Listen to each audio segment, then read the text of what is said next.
Aéroport de Tourou, 50 milliards. Maria Gleta, 45 milliards. Et siège de l'Assemblée nationale, 22 milliards pour zéro résultat. Gbadamassi démontre comment Yahi a tué ce pays. Il le désigne responsable des 10 ans de retard du septentrion. On peut reprocher au ministre conseiller Rachidi Gbadamassi son soutien trop franc au président Patrice Talon et quelques attaques contre Boni Yahi. Mais quand il commence par avancer des chiffres dont personne ne peut douter de l'évidence, même dans le camp de l'opposition, il y a lieu de réfléchir pour situer les responsabilités.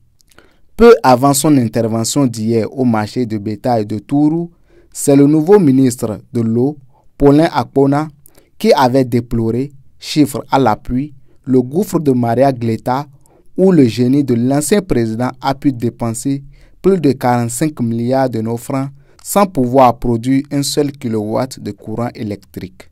Heureusement que les membres de la famille, les démocrates, ont compris qu'il ne faut pas polémiquer avec un ministre à l'origine expert comptable en matière de chiffres.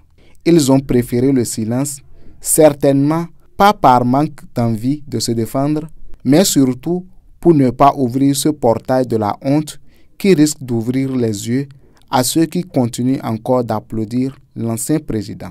Depuis hier, c'est le ministre conseiller Gbadamassi qui a enfoncé le clou. À ces 45 milliards de honte, symbole de la mauvaise gouvernance, le cadre BR qui a décidé de tout dire a ajouté les 50 milliards partis en fumée à Tourou pour un gouffre dont le rafistolage risque de coûter encore 2 fois ce montant si l'on veut coûte que coûte donner à cet aéroport son statut. Décidé à dévoiler l'ancien président à l'opinion publique, le champion de la 8e circonscription électorale a rajouté les 22 milliards du musée de la corruption sous le président Boni Yahi. En effet, le siège en destruction de l'Assemblée nationale a coûté plus de 22 milliards de nos francs aux contribuables béninois sans qu'on ne puisse même y garer une voiture. Tout ceci traduit à suffisance que les 10 ans du président Yahi ont été un calvaire, un drame pour l'économie béninoise. C'est pourquoi le parlementaire devenu ministre conseiller s'étonne que Boni Yahi et ses sujets veuillent parler aujourd'hui de la bonne gouvernance face aux méthodiques très structurées et très rigoureux Patrice Talon.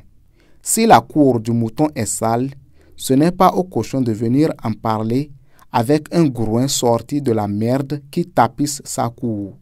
Et Gbadamassi de conclure sans autre forme de procès, c'est Yahi qui, de sa propre main et par sa conviction, a signé le retard de tout le septentrion.